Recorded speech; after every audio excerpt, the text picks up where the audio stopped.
You're tuned in to the Tools of the Trade podcast. What is up, everyone? Thank you for finding your way here to the Tools of the Trade podcast. Today, I have a masterclass for you on running your trades company from the co-founder of Breakthrough Academy, Danny Kerr. Breakthrough Academy was created to help you evolve from being a doer of all things to a builder of smart systems and leader of great people. Head over to btacademy.com to find out more about their programs and how you can learn to run your trades business instead of your trades business running you. I've personally gone through their programs, and all I can say is this is not your average coaching platform. These guys work with hundreds of trades businesses across the North American continent, and you will see immediate results in your business. So again, check out btacademy.com, and all of the juicy stuff that Danny lays out here, such as how to recruit top talent, will be available in the show notes at toolspodcast.com/BTA for download. Now go get yourself a notepad, dedicate an hour, and get ready for this enlightening and educational episode with Danny Kerr. So, Danny, I wanted to start off just by, before I get into your bio, I wanted to ask you a question that popped up on the form that I had you fill out, which was something weird about yourself that nobody else knows. And you said you take a bath every morning. So what's up with the morning bath? Do you know, have you ever had a nice hot bath and then actually gone back to bed? Have you ever done that before? At nighttime, yeah. Is it not the most relaxing feeling ever? Oh yeah. Totally. So that's why I start my morning in a very relaxing way. I just kind of jump in the bath, kind of hang out for a bit. Sometimes I'll watch YouTube and just kind of check out what's going on in the stocks or whatever, but just I'll be in the bath doing it. And then sometimes I'll actually go back to bed. So sometimes I'll wake up extra early and I'll get a good half hour of sleep back in the bath. And it's just this nice warm whatever thing. And I kind of have to prop my hands up though. So I kind of have this this T-Rex look going on while I'm sleeping in the bath so my hands don't get wrinkly. Oh, and, yeah. I'll go back for 15-20 minute little snooze back in the bed, and then I'm up and at 'em for the day. And I don't know why, but I've been doing it since I was a kid, and it's probably 80% of my mornings are spent that way. So that's your morning routine, for lack of a better term. That's what it is. Everyone's always like, "What's your morning routine?" I'm literally, man. I just have a bath and watch YouTube, and it's not very it's not very inspiring, but it works for me. So yeah, I guess when people have achieved a degree of success like yourself, or have done all these great things, people always wonder what does this guy do to set his day up because he's so productive? And oh man, and it's I just hang out in the bath. Totally. That's what I'm up to, man. So yeah. Right on. Well, for those of you listening, Danny is a long-term friend of mine, and we've worked together in the past on various things when I had my company. But just for a little bit of background, I wanted to read your bio on LinkedIn because it hits home with me, and I'm sure it'll hit home with a lot of other people. And it kind of just paints a picture of what type of guy you are. And so I'm just going to dive right into it here. I learned two important things at a young age: to work hard and be humble in everything you do.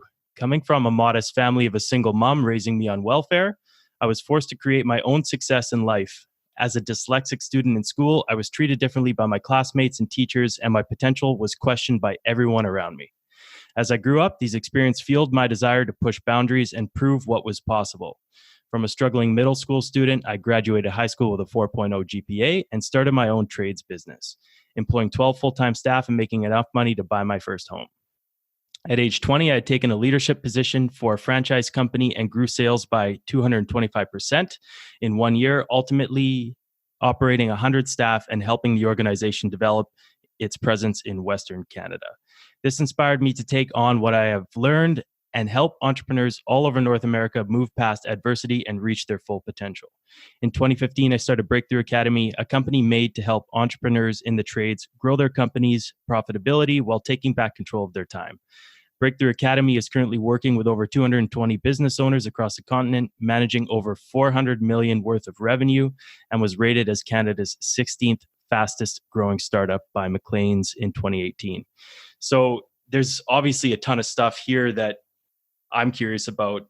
And the first thing that pops into my mind is when you dealt with so much adversity through dyslexia and a hard time with school and just in your life, you turned that into fuel to become who you are today and grow the businesses that you've been a part of. And I'm curious about the self-talk or the things that you told yourself that pushed you in that direction, because so often I see, or we see, people that feel like the odds are stacked against them and they just live with it and they say, you know, I don't have a chance, I don't have a choice, I'm not going to go pursue anything. So where do you think you made that shift in your mentality to go out and achieve everything that you've achieved in your life? Yeah, I get into that, man. To be honest, it started actually just like fearing for my own life. So a couple of things I left out in that story that I'll get into with you, but so yeah, when I was younger, for sure, I was of that mentality, right? Like I was like, it's too hard, I'm just going to fail anyway, so why bother trying? Like I didn't want to expose myself. I had a lot of just like self-doubt, bad talk on myself, and to the point where like I failed grade 4, like I struggled, like it says, all the way through school, and like I never really like felt like I was ever going to be successful. No, there was no money in my life. My mom had no money. We were always broke. And something that happened when I was 14 was my dad actually passed away from a heroin overdose. And it was a pretty big eye opener for me, because I was no longer just like worried about being 14 years old and getting a girlfriend and trying to get through school. I was like worried about like becoming a drug addict, because I watched my dad go through that. And, you know, it took me about a year to kind of really reconcile with his death. But I remember asking my mom, kind of thinking like maybe I should drop out of school for a while, because maybe it's a good excuse when you lose your dad to not go to school. And to be honest, I was kind of lazy and just not wanting to go to school. Nothing to do with my dad. It's just my own excuse. And I kind of asked her, I was like, how old was dad when he dropped out? Because I knew he had. And she just looked me square dead in the eyes. And she's like, when he was 14 years old. And I was like, shit, I'm going to be my dad. Like I was just like, and I could just see my future right in front of me. When I went to his funeral, like I touched his dead body. It was like really traumatizing for myself, but it was also very just like real, for the fact that like this is real. This is where life can lead you if you keep making the decisions you're making. It was the first time in my life I really realized like I actually have a choice. Like I can give up on things and let hard stuff in life become an excuse for me to let go, give up and fail, or I can find some other way to get by, because clearly my dad didn't figure it out and it led to his death. He was pretty young when he died. And it was not a fun life that he lived leading up to that. He was a chaotic guy. He, lived in a trailer park. Me and my mom were fighting up till I was 3 and she left him. Like he grew pot in our basement. Like, I don't know. We just had like a crazy life when I was younger, and it all led to his death. And when I could see that at 14 years old, just how real those decisions become, I was like way more awake than your average 14-year-old, right? No Most kidding. 14-year-olds are just thinking about getting high on the weekends, trying to get good grades and getting a girlfriend or whatever, right? Like I was like, I am going to become my dad if I don't smarten the hell up. So that for me was a pretty big motivator. And I think, I could have been like, my dad's dead, the poor me, I'm going to drop out of school, yada, yada, yada. But to be honest, it was like the fear of like what could happen if I did do all those things that drove me. And something inside me kind of snapped one day. I also didn't fit in school very much. I had to leave a couple of schools due to bullying, and it was kind of happening at that high school too, especially during the year my dad died, because I was pretty low in confidence. And I just remember people like picking on me and staring at me, and I had big acne on my face all the time, and I was just like so self-conscious about it all the time. And I remember one day like something snapped in me. I don't even know how to explain it. It wasn't even my decision. I just literally, my brain was like, fuck it, I don't care anymore. Like, I'm not going to keep caring about what everybody thinks about me all the time. I can't. It's just too much energy. I have no more fucks to give, right? I'm just going to go and do what I think is best. I'm going to go do what I feel is right. And I'm going to stand up for myself, because I don't care what other people think. If I'm right or I'm wrong, it doesn't even matter anymore. I've got nothing to lose. And literally since that day, I have just been on this tear to trust my gut, go with my intuition, and work very hard for things and stay humble when I don't understand stuff. But it all came out of that. Really? Wow. Yeah. Yeah. I mean, it's pretty real stuff. No kidding. So, I don't have too many words. It's an amazing turnaround that you made. And obviously it's sad that it took those situations leading up to that to reach the snapping point, I guess you could say. But I've witnessed firsthand what you've been able to accomplish and the type of guy you are. And you definitely do stay humble. And I've never met anybody that works harder. And I look up to you big time. And I want to say thank you for that. And so at that age of 14, you kind of say, fuck it. I'm not going to worry about what anybody else thinks about me. And then you make your way through high school, and then you start your first trades business. Yeah, that was an interesting one for me because I learned I was dyslexic in grade 12. I kind of always knew, but I got officially tested, and I went to university, and I was like, man, like I am literally just being herded down the hallway like cattle. Like I'm paying my tuition fees, going to my courses. It feels so counterintuitive to who I am. My brain doesn't think this way. Like I'm forcing myself to conform to society's norms. And I was like, there's got to be another way. But for me at the time, I was like, be my dad or go to university. That was the like level of like fear I had around not going to university. I was like, I can't just not go to university because then I'll become a drug addict. Like that's what my options seemed like at the time. And then I bumped into this little thing called College Pro Painters, which is a painting franchise, and they teach young students how to run their own small businesses. And I was like, interesting, like go to university, be my dad, or this new option arrived, be an entrepreneur. I was like, well, nobody ever told me about this in school. I was just like, and so I signed up for it out of curiosity. I went through the interview process. I got brought on. I went through my first year, and I realized I was like, oh my goodness, like this is a way more productive way for me to spend my time because I'm dyslexic, because I learn more hands-on, because I'm a good people person, because I was naturally tuned to a lot of the stuff I was learning by executing and actually trying what I was learning. I was learning way faster. I was being successful at it. I was like, this is the way I need to spend my time. I don't need to spend my time in university. Just because everyone else went to university doesn't mean that that's like the one and only way to do things. And I found my path. And I was lucky I found it. I was 18 years old. I was super young, but I did. I found my path at a young enough age that I could be confident to say, I'm not going to continue school. I actually dropped out after my first year of university. My mom was a teacher, so she was pretty shocked and pretty scared for me, being like, what are you doing? Like, you're going to go paint houses? And I was like, yeah, I think so because I like it and it makes sense. And I was making 10 grand a month when I was 18 years old, profit for myself. And I was like, I grew up on welfare, right? Like this is like incredible amounts of money for me. And for me, I was just like, this is everything I've been searching for. The only problem is society never told me it was okay, but I had to tell myself it was okay. And that confidence inside of me that I got from when I was 14 allowed me to be confident and move forward and not shy away from the idea of being an entrepreneur. Yeah. And I think it's important to underscore what you said there.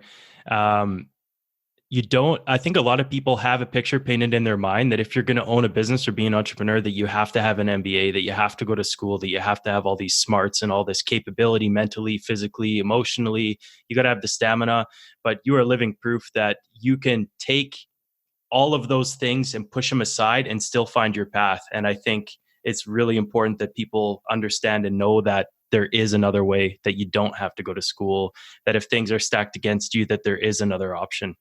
Yeah, I mean, school's messed, right? Like if you look at like who should go to school, probably people in the medical field, probably engineers, probably people in high level of finance. Like there's certain skills that need to be acquired and developed over 4 more to 8 more years of schooling. I fully agree. But there's a ton of other stuff that needs to be practically applied along the way.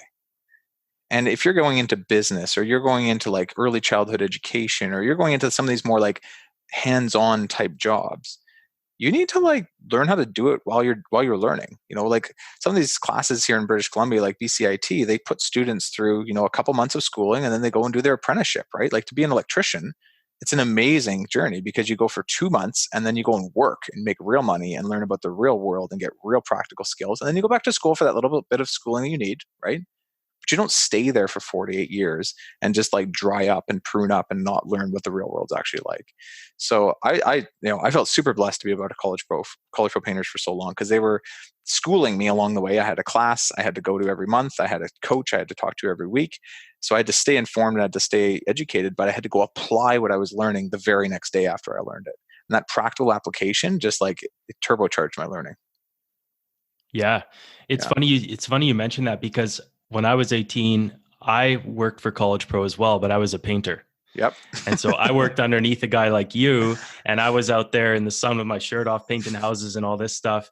But I've always been curious about College Pro because you see their signs staked in the ground everywhere. But what does it look like from the side of somebody that takes on a franchise? What is the process like, and what type of training do you get? Because correct me if I'm wrong, basically it's like a farm team for growing franchises within that. Yeah, like a lot of the students will go into other companies that they have control and ownership over. But basically, Yeah, it takes quite a while to get hired. I went through like 3 or 4, like 2 or 3 hour long interviews each, right? So it's quite the hiring process to make sure I was the right fit. This is actually something I did later too. I hired franchises for the company later. So I learned about the vetting process. It's pretty extensive. For the right person. So someone who can handle stress, has goal setting, understands leadership, is introspective, a hard hitter, right? Like a heavy hitter. They can maintain a franchise. You give them a turf, so they get given a couple postal codes to manage. And then every month they go through a training session. So there's training on different components, right? You start just like learning basic paint systems and failures, how to do estimating. Then you start learning about sales and marketing tactics. Then you start learning about hiring and recruiting. Then you start learning about financial management and job costing. Then you start learning about leadership and developing people. And like literally every month they step you through these things as you need to go do them. So one little skill at a time, and then go apply it. And the next skill, then go apply it. Then the next skill, and go apply it. So from January till August, you're spending this time learning and applying.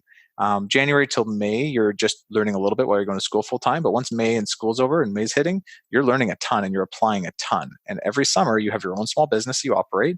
You make your own money from it. You pay your royalties like any franchisee would, and you make your own mistakes and you make your own successes out of it. But you have guidance and leadership. And you also have a coach that every week talks to you and guides you through all this stuff as well.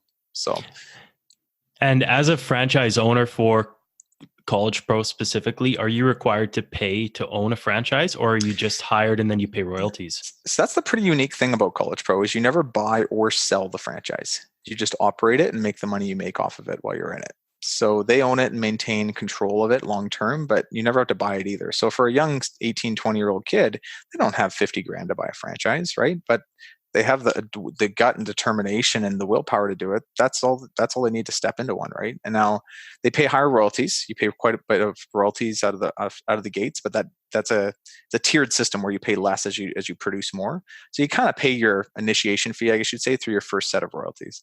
But yeah, it's well set up so that you can get young people involved without them blowing the bank before they've even discovered if they can run the thing. Yeah, cool. So from there, you're running your own few postal codes, and then you get to this point where you've got 100 staff and you're bringing in 150 franchisees a year. So how do you make that transition? So that's College Pro, right? So I stepped from being a franchisee to being a general manager. So I went into a GM position. I actually moved from British Columbia to Alberta, and I went to Edmonton, and I started up an area. I think we had one franchise there at the time.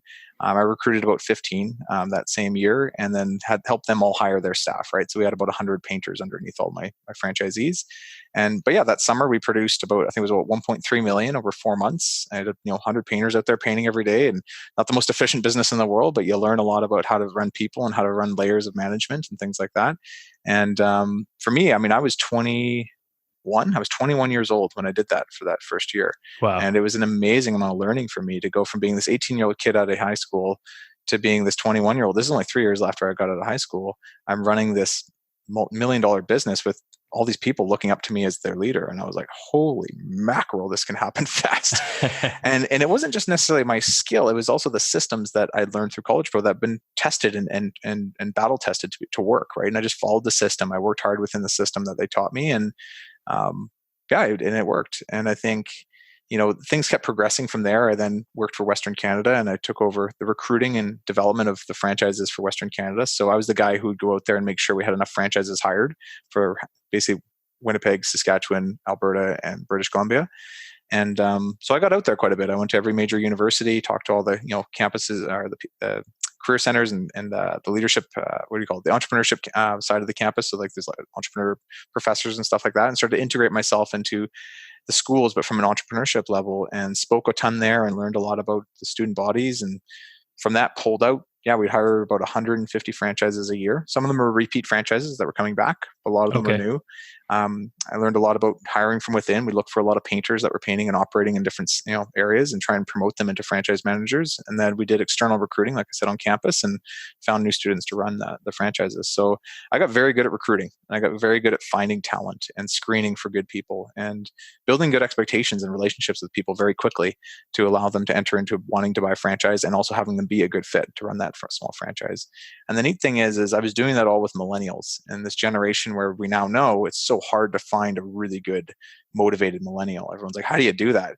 Yeah. Well, I got basically like schooled in doing that for, I think it was from 20 23 to 26, something like that. For 3 years, I was like hiring 150 capable, driven millennials all across the, half the country. So, yeah. So what would you say to people that constantly throw that term around? I just think they don't get it, right? I mean, here's what I will say. Just like in 2008, when we had the recession, especially in the States, what was the most finite thing to get? Was it people or work? Yeah, it was work. It was work. So what did people have to do? Well, they had to go figure out how to get more work. And some people would say, oh, there's no more work. It's all over. But did you know that every day in even the depths of the recession, there were still billions of dollars flying through the air in transactions? So there's still money. You just have to understand how to reach out there and grab it. You have to be a bit more, assertive. You have to be a bit more driven to kind of think differently about how you go and book more work. So we did, and we got obsessed as a society about sales and marketing. And it was all about if you can sell and you can market, then you can be successful as an entrepreneur. And that was the message for many, many years, if not even before 2008. Now we're in a pretty interesting time where is it harder to get work or people now? It's changed a bit, right? It's about people. That's the finite resource. And yet everyone's still obsessed about, I got to sell more. I got to get more. If I get more revenue, then I'll be more successful. And they're not realizing, no, that the finite resource that you have to now get good at is recruitment and development of people. And so when I talk to people who say like, there's no good people out there, millennials are all useless and no applications are even worth it, let alone people don't even really apply to me. I'm like, how much time, money, and effort are you really spending on this? And they might say like, oh, we have post stuff every week. It's, we're doing our best. I'm like, really? Because like, how much time, money, and effort are you spending securing jobs and doing quotes and meeting with, like, really? Because if you put more time into the recruiting than you did in some of the sales and marketing efforts, I bet you things would shift. And I see crazy things too, right? I'll talk to companies that are dying to find people. And I'm looking at their budget and I'm like, why are you spending $45,000 a year on Google AdWords and $3,000 a year on your recruiting budget? It's like, well, we never really thought about that. And I'm like, yeah, man. Like, let's like literally just shift some of that money over to the recruiting side and put more money into ads and more money into things like Indeed and ZipRecruiter and, LinkedIn ads and all that kind of stuff to push this, right? And I've also developed some pretty good guerrilla marketing tactics to find people through LinkedIn and Facebook. And not that it's not still challenging to hire people. It absolutely is. It's probably the hardest it's ever been. But that's why I put even more time, money, and effort into it. And I got to meet the challenge with where it's at now. And I can't just ignore it. So now that we're into the recruiting side of things, I was going to get to that later, but it's perfect. We can get there now. What are some tactics that people can deploy to help them recruit? Because I definitely fell into that category. When we had our business, it was literally, we need a journeyman, post an ad on Indeed, get an ad anywhere else you can get an ad that costs the least amount of money. And you look on there and you're battling the 15 to 20 other small electrical companies that are in your same territory. You're fighting for the same guys and you're constantly left with just bottom of the barrel. You're not attracting anybody that's going to buy into your brand. So what can people deploy? I'll give you my game changer ones, and they're not posting online. So still post online. I don't think you shouldn't. I think you should. Okay. So there's a bit of a process to this too. So first off, don't just go post an ad, right? And this is, Colin, you probably went through the course on this one, right? But we talk about profiling your ideal candidate first. Who are you even looking for? What are their strengths, their weaknesses? But more importantly, what are their core values? What are their wants? What are their needs? What are their fears? What do they love about their job? What do they hate about their job? What keeps them around? Why did they start with you in the first place? And the best place to find most of these answers are in the best employees you currently have or used to have maybe. Profile these people, sit down with them, take them for lunch and like learn about them, right? So an example of this would be with one of my project managers. I sat down with them and I was like, look, dude, you're amazing, but I need more guys like you and I need to understand how you tick. And so I asked him all these questions and the answers he was giving me was like, Danny, the reason I work for you is because you're not my boss, you're my coach. The reason I work for you is because you give me freedom to kind of run my crews how I see fit. The reason I work for you is because I have the opportunity to make more money than my salary because you give me bonuses on performance and I'm goal driven that way. He said, the reason I like all these things is because I'm an athlete. And I grew up in a world where that's the same principles and core values that I grew up on the football field. And he's like, this is my athletic field, but I get paid to do it. He's like, that's what attracted to you. And that's what keeps me around every day. I was like, perfect. So my ads changed from like need project manager to run crews to like, need project manager to be the quarterback of our painting team. Sick of a boss, want a coach? Boy, do we have a job for you. Want to score touchdowns every day with your team and have complete autonomous control? Talk to us. Like I started to speak to the athletes out there. And I decided it was more important to look for key personality traits and sell to those personality traits than to look for certain skills. And it's just, I'll train the skill internally. but you can't train personality. That's in somebody already. So I built ads that really were tailored to a certain type of person that would sell and attract a certain type of person, just like you'd like to build ads that sell and attract a certain type of customer in marketing. And I'm putting equally amounts of time, money, and effort into building these things. If you go to our website now and go to our recruiting section, we spent a few $1,000 creating a pretty epic recruiting video about the experience of working at Breakthrough Academy, right? Because we see the value in putting time into the HR side of the business, because that is the most constraining piece. So that's one thing. So build an ad and build a recruiting campaign that attracts a certain type of individual, not everybody, a certain type. Now, how do you get the word out? That's the next thing. You got a good message. How do you get that message out? Well, you're right. So ZipRecruiter, Indeed, LinkedIn, all these things are great, and you can post them in all these different areas, and you can spend lots of money on all of them. And I still think you should. I still think they're good places to dip your rod into. But you got to cast a wider net, right? So you can't just be in like 3 or 4 areas and expect that to work. And one of the probably the best strategy that we've ever used. So we have 25 staff now at Breakthrough Academy. How we've hired almost every single one of them is through our network. And we tap into our network through LinkedIn and Facebook. And let me explain the strategy, because if you do this right, you'll never have a recruiting issue again. Facebook. All of our staff message 100 to 200 people each every time we have a new recruiting need. So we drop the ad, we post it on our page, on our website. We then have everybody go out and individually through direct messages on Facebook, message each one of their friends, people that they think would be a good fit for the position, or people they think have a good network that they know. And they're sending out a message that says this: hey, so-and-so, our company XYZ is looking for a person in XYZ role. Curious if you know anybody who would be a good fit. Please see link below, the link. P.S. We're offering a $500 hiring bonus. If you do know anybody, be happy to hear about it. Thanks. So imagine you have 10 staff, and they each send out 100 messages for you on a Thursday afternoon. Everyone's in the office doing it together, right? You hold the space to do it. Otherwise, they'll never actually do it. So you do it together, pizza and beer. Let's have some fun around it. Pay them for their hours. You suddenly get 1,000 messages sent out to people who aren't necessarily looking for work, but they read the ad and they're enticed by it. They're intrigued by it because it speaks to them. And not all 1,000 of them, but maybe 4 of them. And now you're getting into people's networks. And now you're getting into people's networks of networks, because you're not even just saying, would you be a good fit? You're saying, do you know anybody who'd be a good fit? Which A, is less threatening, so your staff can send it to lots of people without feeling like they're trying to poach people for jobs. And B, will allow the people that aren't really interested to pass it on to those who they might know who are interested. So that has a bit of a domino effect that happens pretty quickly. If you have like 1 or 2 staff, you can still do it. It still works. But when you get 10 or more staff, like, this is a deadly strategy. We have 25 staff right now. We have sometimes 2,500 to 3,000 messages that go out in an afternoon. When you get a Facebook message, like, you read it. It's from your friend, right? So it hits hard and fast, and it gets into the network in a way that most people that you're getting to aren't posting online or looking online for job ads. You're getting into a network of people that normally don't even do that, because they don't even have a resume, because they get networked for all their jobs because they're the best of the best. So we do the same thing on LinkedIn. The only difference on LinkedIn is I'm tapping into other people's networks that I don't really know. So you can get LinkedIn Recruiter. You pay a little extra to do it, but trust me, again, it's worth the money, as I've been talking about. Spend the time, money, and effort on these things. And we will message out to people the exact same message. So first, we'll do an advanced search for the geographical location that we're looking for a person within. Mm-hmm. We will then look for key keywords, so project manager, lead estimator, whatever it would be. And then from there, it'll literally just give you all the people that fit that profile on LinkedIn. It could be 1,000 people. You click to connect with all of them.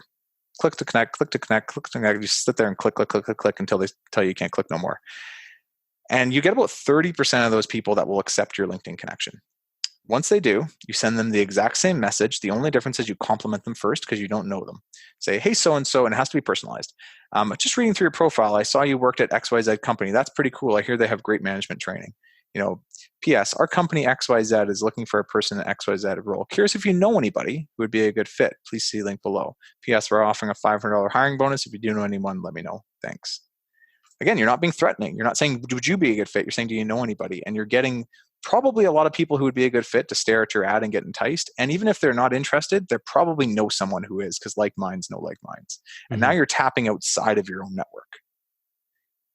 So you start doing all these in conjunction with the ads and everything else you're posting, and you put about 10 hours a week into this kind of stuff, your recruiting problems will go away. Now, the last thing I'll say about all this, it's not necessarily up to your timing when these people are going to come. Like any good fishing, you have to wait for that fish to come to you. The wider the net you cast, the easier it's going to be, but you still got to wait for that right fish. So example, we did this for 7 months before we hired our marketing manager. And we spent God knows how much money to do it. But it worked, and he's incredible. And we had the patience to do it. We didn't rush our hires. We had options of okay B-level candidates, but we waited for the right fit because we knew long-term that was the right thing to do. So the last caveat piece to this whole thing is do this with consistency. Don't just do this once and expect it all to work. Like I did it for 7 months consistently, but you will eventually find that fit. So profile, cast a wider net, and make sure you have the space and time, because I was reading one of the links or one of the articles that you linked to that you wrote on your LinkedIn that talks about people that are about to hit the summer rush that are going to get into a scramble hire situation. And this is another area that I've experienced. We landed 3 projects at the same time, and then we had a delayed project. And that delayed project ended up starting on top of everything else. And instead of turning down the work to maximize the profitability and the efficiency of the projects, we scramble hired 6 guys and threw them out in the field. And you can guess where that went. But what would you say to people that are in that position? Would you recommend that they think about if the job is really worth it to them, or should they try and scramble to crew up for that job? Or how can you look? Yeah, I mean, you already said it, right? I mean, funny, like, so the first job I ever produced as a contractor when I was 18 years old, I was faced with that exact decision because I spent January to April while I was in school full time learning about College Pro, how to book work. I booked out my entire May. So I'm now out of school. It's May. We're starting work with our guys. I've hired 6 painters. I've got enough work for all 6 for the entire month.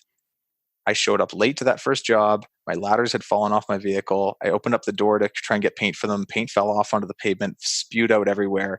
And I've got 6 guys just looking at me like, who the hell did we decide to work for? Right? And 3 of them walked off the job immediately. Wow. And I'm like, this is going to be a long summer. So I just look at myself and I'm like, well, I've got 2 hands. I can make up for maybe 2 of these painters potentially. Like if I can double paint with 2 brushes, I don't know how I'm going to do the third, but like I'll just crush it, right? And that was my immediate reaction. So I did that for a day. I was exhausted. Not much got done. My guys didn't get trained properly. It was a mess. I had a coaching call with my coach the next day, and I told him what had happened, and he just stopped me in my tracks. He's like, "Stop everything." I'm like, "What do you mean?" He's like, "You're about to wreck your entire summer." It's like, no, like I'll just paint through these jobs. It's just May, and then June will be fine. I'll rebook my schedule. It'll be great. He's like, no, you're literally going to be behind for the entire summer now. You're never going to catch up. You're going to get flustered. You're going to provide bad leadership to the guys that did stick around. They're going to leave you. It's going to get worse. I was like, all right, well, what should I do then? Because I have no options. He's like, you absolutely have options. He's like, you're going to have to piss off this one customer, maybe even 2. You're going to have to push them back a little bit by a couple of weeks. And you're going to have to go spend the rest of your time and even stop the 3 that you're currently training and tell them that they have another week off or whatever it is. And you're going to have to go and hire those 3 people that you just lost. And you need to spend 40 hours a week recruiting for those 3. Until you do, you're not starting another job. I was like, damn it. And I did not want to do it, but I begrudgingly took his advice and executed on it. It took me about 2 weeks. I tried to keep my other guys busy with a few little prep projects, but really they had about 2 weeks off. Thank God they stayed with me. And then I got my crew back together and we executed the rest of the summer. And I learned a really big lesson that time, which was like, you need to sharpen the saw thing. Like you need to spend time like working on a few things first before you just go. I'm naturally a very hard worker. Like I'm a bull in a china shop. Like watch out when something's in front of me, I will charge it without thinking. But I needed to learn, and I still to this day need to learn how to like slow down a little bit, look at the bigger picture and how immediate action might solve this week's issue. But there's a bigger picture here that I'm about to like set myself up for failure for the rest of the year. And that was a big learning for me that I still to this day, I think about when it comes to like short-term decision-making versus long-term decision-making and what's better. So, yeah. And I don't think that anybody that hasn't experienced that listens to this for the first time is going to understand it until they go through it, because until you're in that position where you either take the clients on and you're out there yourself and you're burning the midnight oil and you're stuck out there, and then your whole business suffers because you decided to be Mr. Technician because of a mistake you made. Yeah. It leads to so much stress and failure. And because I've been there and I do not ever want to be there again. And like you said, you got to really think about that short-term decision and if it's going to benefit the long game. Yeah, we fool ourselves, right? We often lie to ourselves about what the right decision is because we want the immediate gratification of having people not mad at us, or having company made money made so that we can pay bills, or whatever the reasoning is. We make excuses in our minds why it's the best decision to make that short-term play. But when we really are honest with ourselves and look at the long-term picture and look at past experiences we've had in our lives, that short-term play often screws us. It's the long-term play that helps us out. Like one thing I think about a lot today, like the reason I work so hard sometimes and sacrifice so much, because I know that in the future things are going to be great. And I'm not living in my past. I'm about to go live in my future. I'm setting future Danny Kerr up with awesome success. And I've been doing that since I was 18. So now I'm 32. And I remember 18-year-old Danny Kerr working his butt off in a painting company and working 80 hours a week and in painter grubs and paint under his nails. And I remember that 18-year-old Danny Kerr. And he set 32-year-old Danny Kerr up with an awesome life. So I'm still to this day willing to sacrifice, not my whole year, but parts of my year for my 40-year-old Danny Kerr version. And I'm, even for my kids, like make sure my kids are good, make sure my wife is good, make sure these things, because these are the things that are going to exist in my future. What happens now? It's momentary pain, but long-term gain for bigger things, right? So yeah, I don't know. I don't think enough people think that way. I think they just want what they want now and they don't even think about what the future is, but they're just screwing their future selves over. Yeah. And society breeds us to be that way. You go on Amazon, you can buy something with a swipe of a finger and it's there in 12 hours. Totally. You can get whatever you want. You don't have to wait anymore. Here's the most interesting thing about all this, Colin, is if you really look at people and the motivation that lies behind every single action we do, why we like to eat, why we fight, why we fuck, why we do anything in life, you know what it all comes down to? We're all in the pursuit of dopamine. All of us. We want a hit. We want that little hit of like, oh, I got a notification. Oh, I had that awesome steak dinner. Oh, I landed that big job I wanted to land in my work. Oh, it feels good, so good to snuggle my little 3-year-old, right? All of those things release dopamine. And when you really understand like the human mind and how we kind of react to things, we're all just being like, we're just following that pursuit. That's all we're doing. And when you can be aware of that and just understand, I'm gonna like kind of not get dopamine for the next 3 weeks here, but it's going to allow my life to be better moving forward. You can suddenly grab hold of that animalistic response to things and start to be a bit more in control of your actions. Absolutely. Yeah. Yeah. Anyway, that got deep, but that's the way it goes, man. This is the kind of stuff I think about. So if you want to know what's going on in my mind, that's what's going on in my mind. That's it. One of the things that I was always curious of was, how did you know at College Pro when it was time for you to start BTA?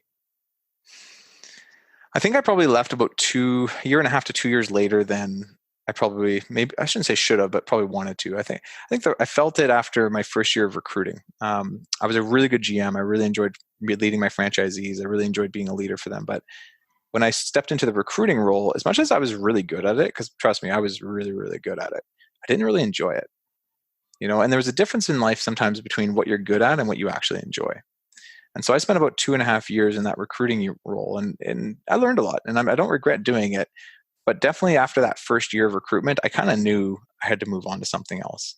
I think there was a vision for me to be on the top of College Pro's VP or president role one day and keep moving up the ranks. But I think they had kind of different plans for me and kind of pushed me off into this direction where they knew I was really, really good, but they didn't really know that I really didn't enjoy it.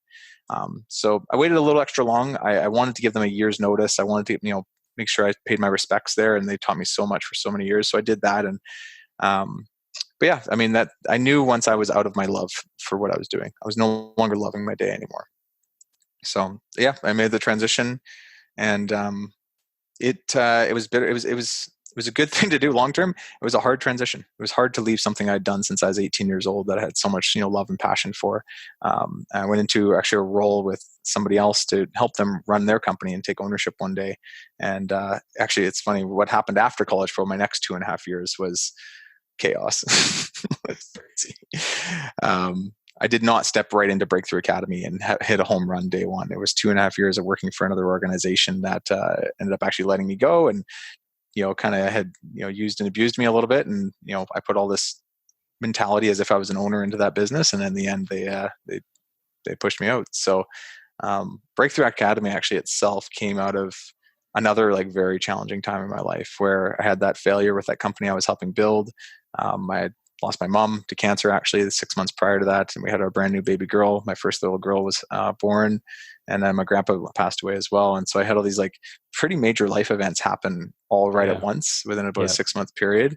And it is very interesting when I look at these things, because I'm like, man, like the best thing that happened next was Breakthrough Academy, was this business, and my kids too. Just I have 3 little girls now and my wife, but I had to get through those challenging times, and I had to like face them and own them for what they really were and not give up on them to have the life I have today. And I find that like when the most challenging things come in my life, often as long as I stay through them properly, I stay humble and I work hard through them, the most awesome things come out afterwards and the biggest learning experiences come. And I find that challenge, as much as we hate it, is usually our largest opportunity to grow and develop as people. It doesn't, if you look at what you've learned in your life, it doesn't come from all of the like the easy stuff that you got in your life. It comes from all the shitty crap you went through. But as long as you kept a level head through it all, it makes you a way stronger, more well-developed person. And there's something programmed in me ever since I was 14. Now I can tell it kind of like, I know that now. So there's a as much as there's a lot of sorrow and sadness and disparity with all the stuff I went through during that time of my life, I was fully conscious that I was like, here's my opportunity to make a choice and be better. And I was kind of excited, to be honest. It's weird and it sounds sick almost, but like I was like, this life challenge is going to make me better. Let's go see what I can do. That's amazing. Yeah. Yeah. So with Breakthrough Academy, how about you describe a little bit about the services that you guys offer and why you guys started Breakthrough Academy? Sure. Yeah. I spent a lot of my time living in the franchise realm, right? And I definitely saw what worked for franchising, and I also saw what didn't work for franchising. Franchises are amazing, right? They have amazing support. They have systems for you. They have a peer network that everyone's running the same business. So you can ask people very in-depth questions and they'll understand you. You have accountability. Like there's so many good things about franchising, but there's also some stuff that's kind of shitty, to be honest. You have a turf that you can't get bigger unless you buy more turf. You have a brand that as much as you might align with it, maybe you don't fully align with it. And you want to create your own custom brand and do things your own custom way, but you can't because you're locked into a way of things being done. Pay royalties, which is fine to pay royalties. But I find that some of our franchisees, after say 5-6 years of working with us, were kind of like, you know what? I don't really need you anymore. And the royalties they were paying was kind of like a little bit of like a negative feeling for them. Right. So they're long-term committed to something that maybe they don't want to long-term be committed to, but they are, because that's how they got started. Right. So there's all these little things about franchising that were positive and negative. And I was like, how cool would it be to create like a franchise structure for people that don't necessarily have a franchise, don't necessarily want one or need one, but they need the systems. And I'm like, I wonder if that would work. So we tested it. And now we're here. But yeah, like that's where the idea came from anyways. So, yeah. Yeah, that's very cool. So what have you found to be the common denominators that keep people out in the field and unable to have a life for themselves? What have you found that most trades companies suffer with the most, that either puts them out of business or puts them in a state of misery for 30 years chasing their tail around? Fear of the unknown, I think, is the biggest one. Like most of the people that we work with are either just making that transition or had just made that transition. It's hard for us actually to work with people who have yet to ever have made that transition in life. So if I talk to some people who are in the day-to-day of their business, they've never transitioned out of being like an active worker alongside their crews. And they're saying, hey, I want to learn how to like structure a company and be super successful. Not that we don't have any success stories from that. We do have some, but that is a very challenging place for someone who has never, ever stepped out of an active role to move on to the next thing. And for most of them, the ones who make it anyways, I think they didn't have that fear. They just expected that was like the next stage of business. They were growing towards it. They're usually pretty young and they've just been their first few years of business. So they were just kind of taking that next logical step for themselves. But it's a lot harder for someone who for 20 years has been in the business or grinding the day to day. And if that's the way they learn to survive, right? And to tell someone to stop doing that freaks them out a little bit because they're like, I don't have control now over the job and the way that the customer is going to, react. And I've all got all these systems and things that are set up, but they're all around me. So if I pull myself out of the equation, then they're kind of right, things are going to fall apart. Like I can't do this. Plus, What do you mean I'm going to spend money on somebody managing the crew? I don't have an extra $60,000. I only pay myself like $50,000. Like, how am I going to afford? And so there's a lot of fear of the unknown. And the logistical plan or game plan that has to go into play to make that happen, there has to be a lot of personal belief in yourself that this is going to work. Now, if people blindly go and take risk and start hiring middle management and stepping away right away and have no idea what they're doing, that's terrible. That's going to destroy you real fast. But I'm a firm believer, and I've seen it in the success we build with our clients and even myself, is like educated risk is a very powerful thing to pursue. Right? A real entrepreneur understands the difference between blind risk and educated risk. And the difference is basically understanding your numbers, understanding your pros and your cons of each situation, really understanding the game you're playing, the rules that are involved, and then making an execution play, right? So if I'm going to grow a company from an owner-operator style to a more management-driven style, we need to build a budget, right? Okay, this year you did $1 million. What does 1.5 million look like? What's your overhead cost currently? What if we added a $50,000 salary to that? What are the cost implications of that? Well, if we increase gross profit by 2%, could we pay for a little bit more of that salary? Okay, that starts to make more sense. Okay, so how do we increase gross profit? We need to increase rates by a little bit.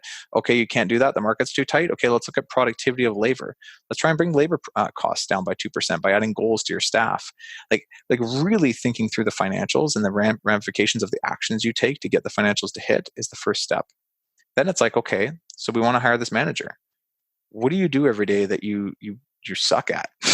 What are the things that are polar opposite to you? Because we don't want to hire another you. We want to hire somebody different than you. What are all the strengths and weaknesses that you have inside of you? And how do I call them job babies. How do we have a little job baby come out of you to create another job for somebody else where they can be great at what they do and you can be great at what you do? Let's profile that person. Then we get into the recruiting talk that we just talked about. How do we find that person? Okay, let's plan that out for the next 7 months. So we're not making a knee-jerk hiring decision. Let's go on a well-executed plan to find that perfect fit. Okay, now that we got that guy, now we need time to train him. You can't go and just keep running job sites and let that guy go figure himself out. You need to invest time in that guy. So if we know we're going to hire him in 7 months from now, let's clear up some space to make sure we have a good training environment for this person.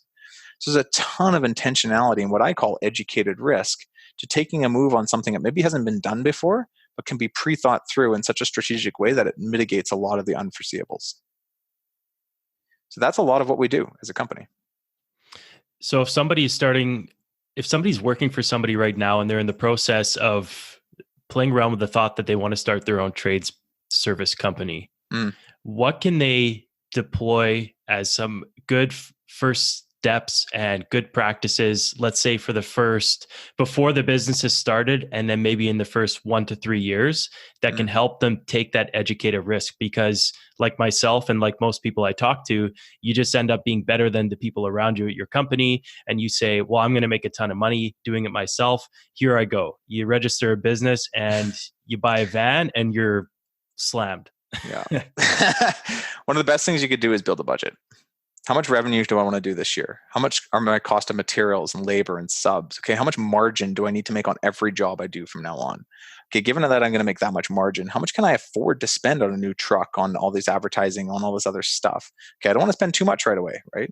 So that's one of the best things you can do at first. Once you understand how much revenue you want to do, figure out what's your average job size roughly. How many estimates do you need to give this year? If you get a certain amount of leads, if you do a certain amount of quotes, how many leads do you need to generate? You can kind of guesstimate roughly what that's going to take, right? And then from there, you go and weekly execute on those goals. Every time I do a job, did I make the margin I was supposed to? Is it more? Is it less? Why did that happen? How do I make it better for next time? Every week I go out there. Did I get enough leads this week? I got not enough. Okay, why is that? What can I do differently next week to get one more lead to make up for last week? And by having some numbers to go after and having a goal to try and hit, keeps myself accountable and focused on where I'm strong and where I'm weak, instead of just flying with the wind and being like, I'm an entrepreneur, but I have no idea what I'm doing tomorrow. It's like, I know what I'm doing, right? I've got to increase productivity with my staff by a couple percent, and I got to go out and get 3 more leads. Okay, that's what Monday, Tuesday is all about my staff. Thursday, Friday is all about getting that lead. And you can allocate your time in a way more well thought out way. I'm trying to think back to some other struggles that we had in the beginning. And I think one of the critical junctures is when you leave the technician world behind and you make the step to hire your first employee. Mm-hmm. And do you think that there's a specific time or a signal that somebody can take that's going to let them know that it's time? And do you have any advice for somebody that's having a really hard time stepping out of the field, so to speak, or off the tools? Yeah, I mean, the obvious answer to that is you're feeling maxed, right? You're feeling like, oh, like how am I going to keep up with all this, right? So regardless if it's a field staff employee or office employee, one of the coolest exercises that I get people to do, and I do pretty much every year for myself, is I make a list of all the things that I do in a week, right? And I circle the stuff that's highest time consumption and lowest skill. And I'm like, that's the next role I need to hire for. Whether it's right now or coming up in a few months from now, you can kind of see the writing on the wall. Okay, this is all the administrative stuff. Like for me, when we started Breakthrough Academy, the first person we ever hired was Caitlin Kaufman. I think you know her. So she was the first person I ever hired because when I looked at my task list of all the stuff, I'm great at sales. I'm great at speaking. I'm excited. I like to go out and meet people and get out there and network. But man, when I close a deal, I can't like sit there and put everything in QuickBooks and register them for our courses and get the contract made up. And like I can, but it takes me almost twice as long as it took to do the sale, which seems silly. It's just paperwork, but like I suck at it. And I was just like, okay, I need help with this fast because we were bringing on more people than I could do paperwork for. So I was like, okay, I did that list and it was all the paperwork type stuff. And it was stuff like follow-up calls prior to my meetings, like all the structure type stuff that a salesperson sucks at, which I'm a good salesperson. And funny enough, I'm not super structured. That's why my business partner is super structured. I need him. But I needed Caitlin, right? And when I hired Caitlin, she doubled my capacity. And it was easily justifiable that her salary was worth it, not because her shuffling paperwork made the company more money. It was because her shuffling paperwork allowed me to double my time out doing sales and marketing and allowed us to double our sales in 1 year. Right? Yeah. So again, going back to it, it's like, what are the things that are highest time consumption and lowest skill for you? When you're starting to feel maxed as an entrepreneur, you better start being ahead of the recruiting game and starting to be looking actively for this type of person. Do you think that that's, or from your experience, I should say, do you think that's a natural first step is more the administrative side? For me, it was. I think for a lot of guys, it's probably especially in trades, it's probably the field worker, right? It's probably getting some staff out there to work for you. Again, highest time consumption, lowest skill. Working on the tools is arguably 40 hours a week of time. Lowest skill, well, running a business is quite a high level development of skill that's required, but like painting a wall or doing prep or doing cleanup, or because even if it's not some of the highly skilled parts of the trade, you can hire someone to just do entry level work and then develop them internally over time. So yeah, it's often the trade for a lot of the trades guys. Okay. That makes sense. Now, one of the other areas I wanted to get into was the culture. So once you've figured out how to find these people, who you're looking for, and you get them on the team, that is you guys, everything that you guys do is a home run in my eyes. But one of the biggest value adds that I've ever gotten from BTA has been your culture events. And I'm sure you have them internally with your staff alone. And I'm not too sure what those look like, but we've gone hunting, we've gone fishing, we've gone snowboarding, we've been kicked out of hotels, we've had a rowdy time. Like I have had some of my best memories of owning a company has been the times that I spend with you guys. Mm-hmm. And obviously that comes from the type of people you are, but how can people integrate stuff like that into their company that gets people just completely stoked to be there? Okay. So this actually has a lot to do with core values. There's a lot to do with core values because it doesn't matter what kind of event you're putting on if everyone at that event has the same core values. So one of the things that you probably noticed while being with us doing all these really cool activities is how easy it was to just get along with a bunch of strangers you'd never met before and how to suddenly trust all of them and be instantaneously I'll share my financials with you. I'll share you didn't feel like you had to be there with your networking cards and your suit and kind of be all uptight. You just felt chill. It was because you were surrounded by a bunch of people with the exact same core values as you. So at Breakthrough Academy, yes, events and putting them on and the logistics and all that, it's very, very important. I can go into that. It's a long conversation.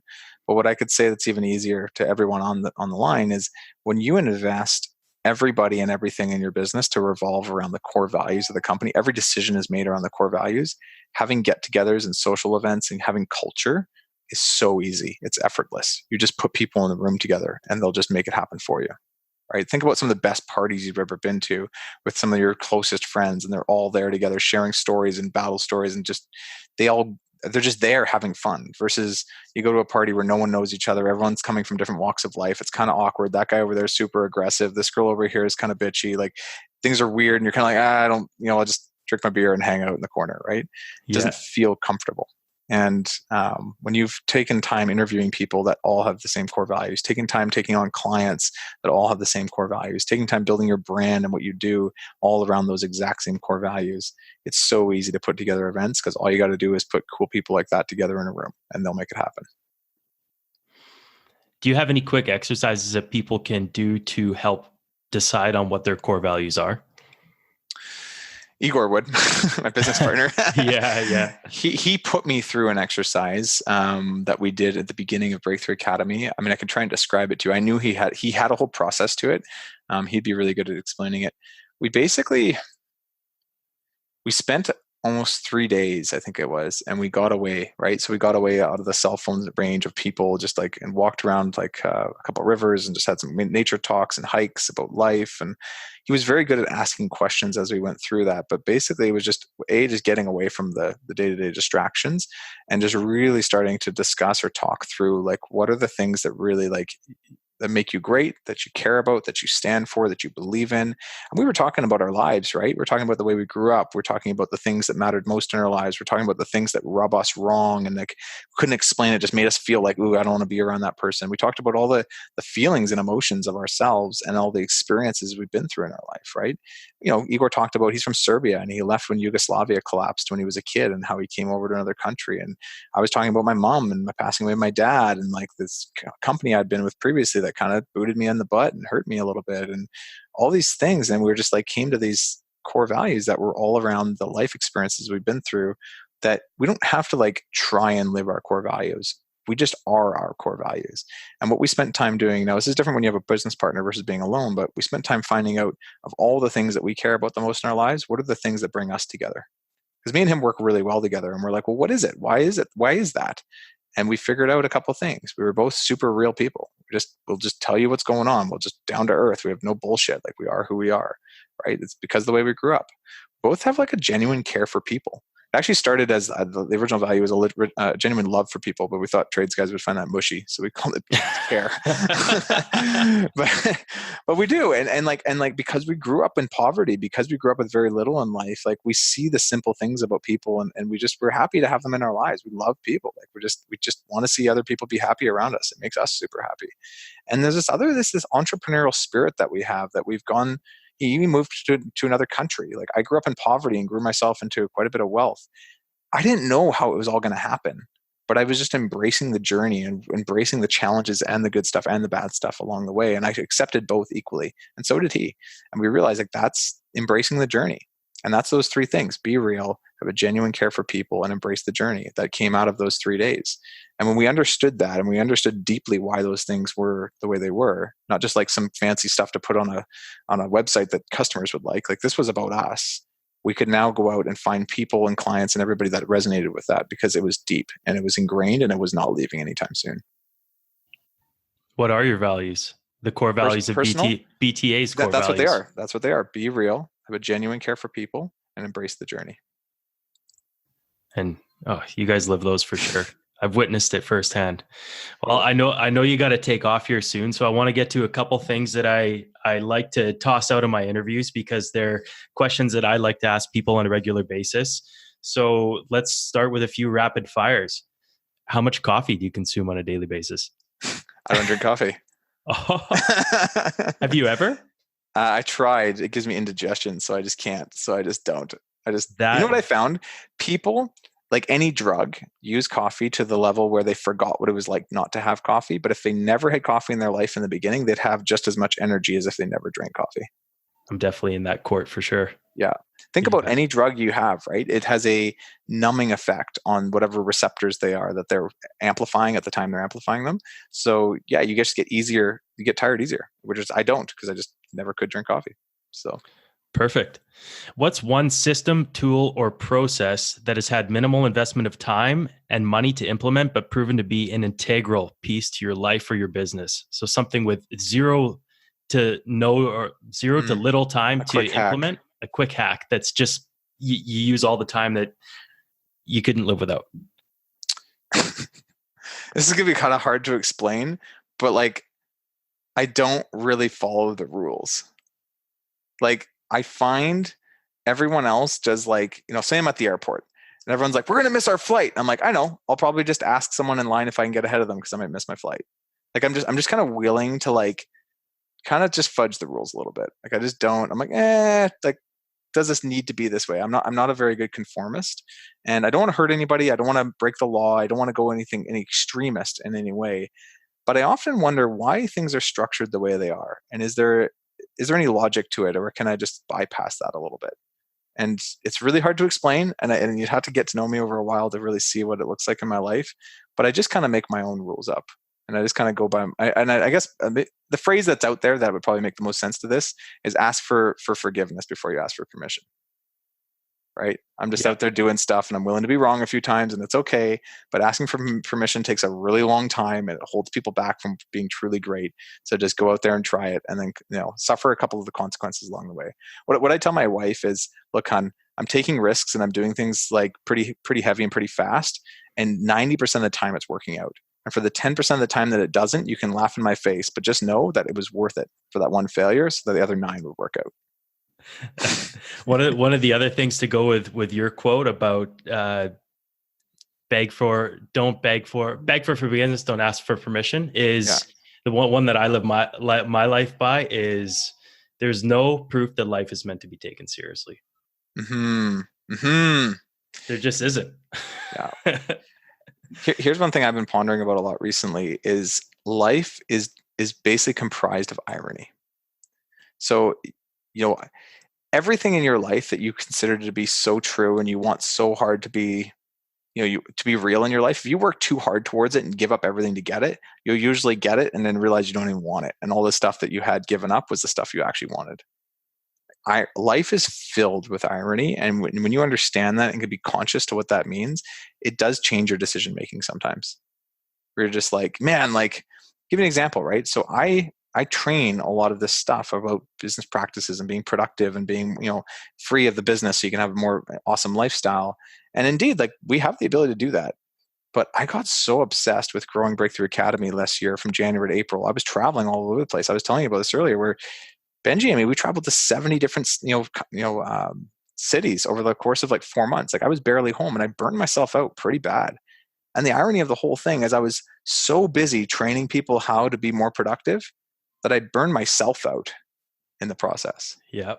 And I was just like, this is so ironic. And it took me all summer to like decompress and really come to that realization. But I was like, yeah, that's kind of life. Everything that you pursue too hard and give up on what you believe in to be able to go do something else, and kind of hits you in the face. And you got to watch how ironic things often are. People live in irony way too much, and they don't even realize it because they're too stubborn to wake up and be humble to the fact that it's okay. Irony happens, but you get to decide what that means to you in your life, or you can just ignore it and just have shit happen to you. That's super ironic. I don't know. Yeah, I mean, I had a hectic week, and I've been pretty burnt out, and I can't wait to pretty much go to bed at just after this call tonight, because you could probably tell I'm stuttering a bit because my brain's just been mush from what's ensued this week, but that's another story. Yeah. What's one piece of technology besides your cell phone that you can't live without? You know what? I've got these tiles everywhere. These things. So it's like a little like GPS locator for anything I want to attach it to. So my phone, my wallet, my bags actually. So like my computer bag and also my travel bags. And so I am terrible with losing stuff everywhere. I'm just so focused on moving forward. I just leave stuff behind me in this trail of mess. And I have no idea where I left half the stuff. And so now with this little tile thing, I just off my phone, I can click it and it can start ringing and I can find it. Or if I lose my phone, I can click the tile in my wallet and it'll start ringing my phone. So I don't have to spend half an hour looking for something while I'm late for a meeting. I just click a button and I find it and I move. And it's what's the range on those things? Because I've always wondered how far they go. I've never had one. About the range of your house, which is perfect because you always leave stuff in weird places in your house, cracks of your couch, whatever. Like, it's just get your stuff and go. Yeah. Awesome. What 1 to 3 books do you recommend the most to people to read, especially in trades? So you're going to hate me. I don't read books. I don't. Too busy moving forward. I'm super dyslexic for starters, so I actually can't read very well. I can audiobook, and I have done it a little bit. To be honest, I do find the attention span, like I don't have enough attention span to stay through a full audiobook. So I just kind of skip through it and move on. I watch a lot of documentaries, like a lot of documentaries, and like probably like 2 to 3 hours of documentaries a day. What's the one that's really made an impact on your life in the last, say, 6 months? There's a lot of them, but one is called Terra, Terra, and it's about the evolution of man on the planet and how psychotic we are as human beings. It's a very interesting one. It's very Greenpeace driven, but it's very interesting. The one that's timeless for me, that has stuck with me since the day I watched it back in, I think it was 2011, was The Transcendent Man by Raymond Kurzweil, which talks about the exponential growth of technology and the singularity and how we're all merging towards AI. And a lot of the stuff that I watched in that documentary when it was originally made is now currently true, which is really interesting. And I spend a lot of my time, believe it or not thinking about business. I spend a lot of my time thinking about society, technology, evolution, the supply chain of food and money, the government. I spend a lot of my time thinking about a lot of other things, and I combine them all to be like one big idea around how the world turns, and that helps me make decisions in my day-to-day life. Yeah. Cool. So, that's Terra, what I'm up to. We'll have to check it out. Yeah. Transcendent Man is the one where the guy's taking a bunch of vitamins or something, and he's trying to change his... He's trying to live long enough to be able to have his life expectancy be forever. Because one of the things he talks about is that there's a lot of things he talks about. He talks about how exponential growth of technology, we double fold the transistors in a microchip every 18 months. And if you follow the trend of what that means, technology in mechanical, technology, bioengineering, robotics, rockets, all these things, you follow the trend of how the double fold of technology will impact all these areas of science and business and society. And they come up with some pretty crazy stuff. One of the calculations that comes out of this impacts life expectancy. So life expectancy is moving up every single year, but not at the rate of 1 year for every single year. But within a human lifetime of like today's humans, some of us will experience a time when life expectancy of a human on average on the planet will go up by 1 year every year. And when and if that happens in our lifetime, there's a possibility that some of us will have the opportunity to live forever. And that's a really crazy thought. And that's a really out there thought. But when you just calculate the math on the whole thing, that's what it starts to tell you. Well, let's hang in there and hopefully we get there. Totally. Well, this has been awesome, Danny. Where can people find out more about BTA and the rates and how to get involved and maybe in touch with you? Just give us all the information where people can get in touch with you guys. Sure. So our website is B as in Bravo, T as in Tango, and then Academy, ACADEMY.com. So there's tons of information on there. There's videos or out trips. There's some free resources you can download. There's all kinds of good stuff. So check us out there. If you want to email me, you can email me at Danny, DANNY, at thebtacademy.com. So THEBTACADEMY.com. So yeah. And then other than that, I don't know. Is there anything else that you want to leave behind the world of trades entrepreneurs? And here's a thought. We take business way too seriously. The average person, and I'm guilty of this at times too. I get really ingrained in trying to hit a goal or trying to achieve something. But we have to really realize that this is all a game. For most of the people that are listening to this, we live in North America. And when you live in North America, you can eat, sleep, poop, and breathe pretty much regardless of what's going to happen to you. And you might fear of losing your business, or you might have like massive cash flow issues, or you might be overwhelmed because you're working 80 hours a week and you're not enjoying yourself. The truth is, this is all a game.